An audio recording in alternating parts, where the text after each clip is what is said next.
ใบตัวนี้ก็ลูกใบคือเดียว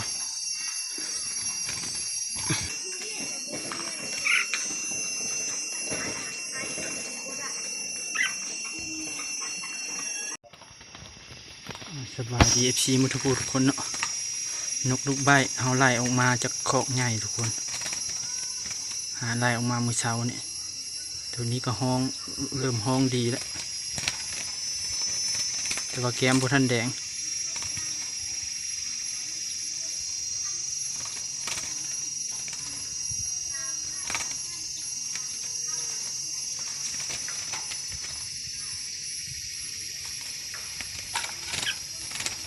แก้มยังบนท่านแดงเนาะตัวนี้ไล่ออกมาเมื่อเช้านี่ไล่2 ตัว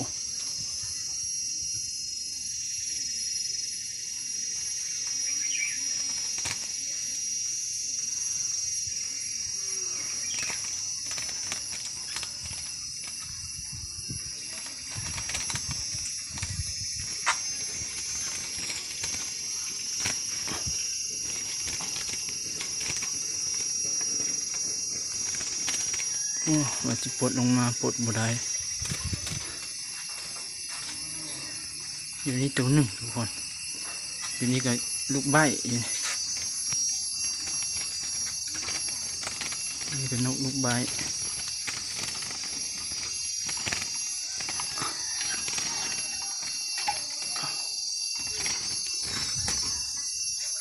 ลูกใบตัวนี้ก็ลูกใบคือเดียว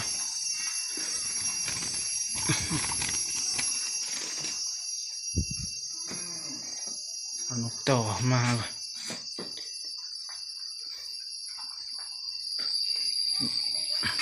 ยังอีก2 ตัวอยู่หลังบ้าน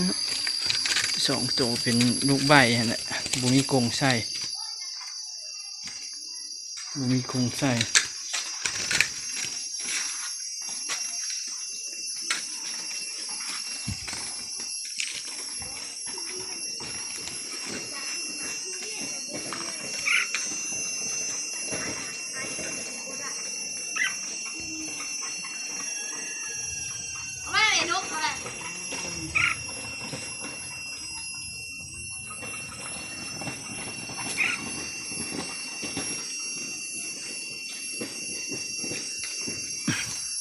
พดกรงนี้ลงมาก่อนทุกคน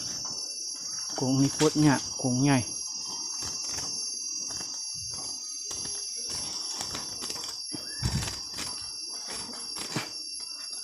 ลงมาแล้วแหละ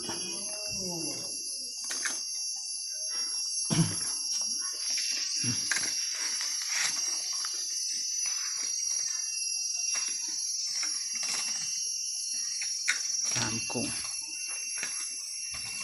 ตัวนี้ก็ลูกใบตัวนี้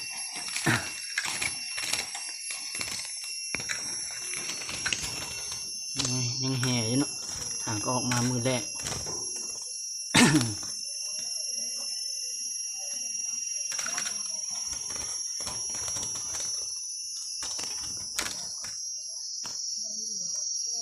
ออกมามันห้อง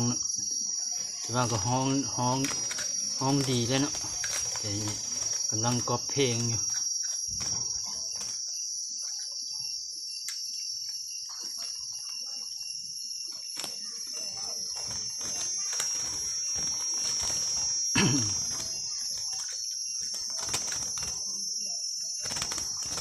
แล้วก็ยังมี2 ตัวในคอกใหญ่หลังเฮือนเนาะ2 ตัวบ่มีกรงใส่นะยังบ่มียางใส่มียางไล่ออกมาให้หมด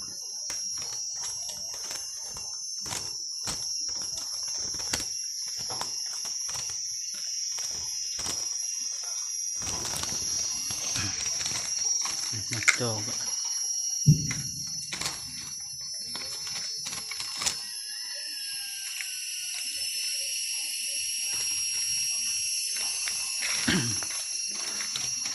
ตรงนี้มา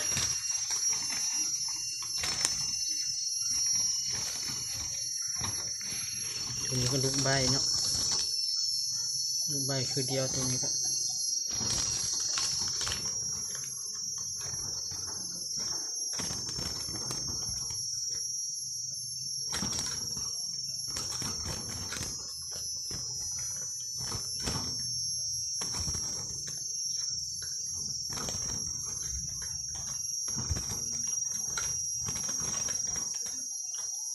เรื่อง2 ตัวเนาะใครสนใจก็ติดต่อมาได้2 ตัวอยู่หลังบ้านนกผู้มดรับประกันผู้มดลูกใบนี่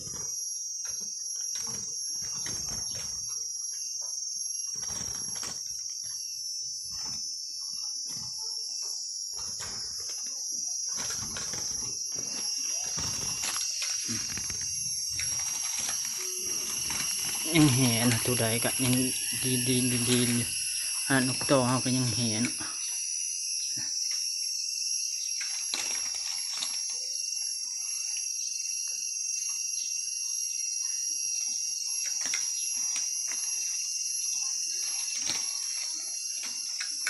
บันนี้จึงแดดได้แรงมาจนแดดเมื่อเช้านี่ฝนยุ่ยๆอยู่บ่ได้เอานกไปเกาะครับ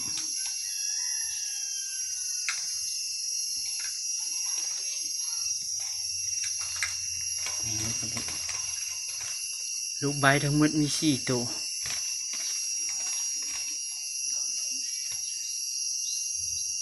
เก็บป่า3 ตัวขายออกหมดแล้ว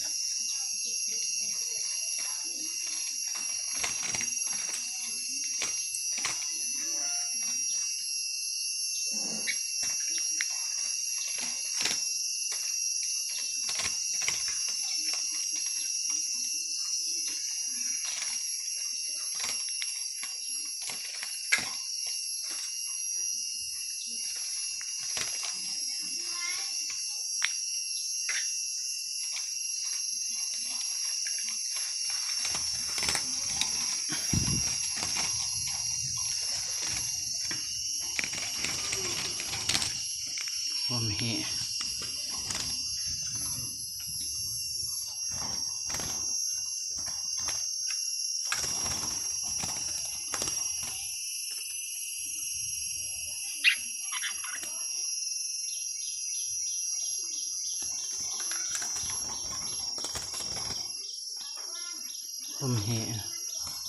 ใบขึ้นใหม่พูดแล้วถ้ามันถ่ายคน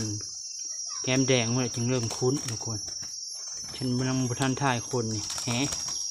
เดี๋ยวใดก็แห่100%ฉันถ่ายคนแล้วเริ่มคุ้นแล้วบัดนะ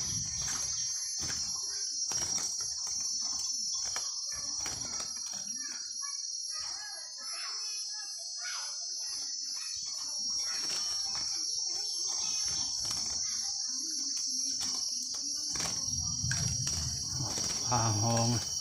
ฝนสิตกอีกเลยหึมนี่แหละ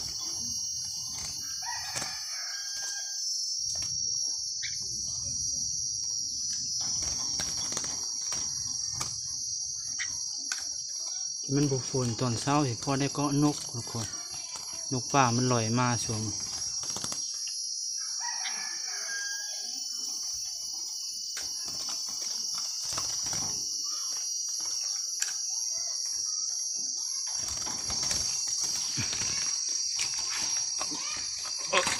โอ้น้ำเหี่ยมดน้ำนกเหี่ย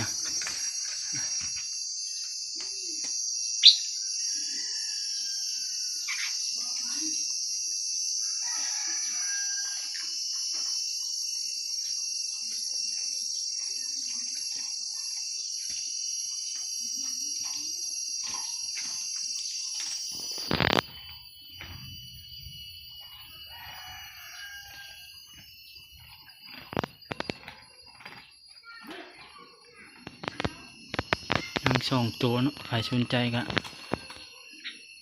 ติดต่อมาได้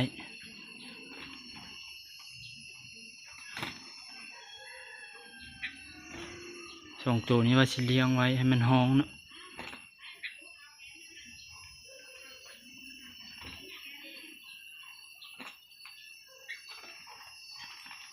ออกมาคือตัวน้อยตัวนี้ตอนอยู่ในคอกใหญ่คือเบิ่งตัวใหญ่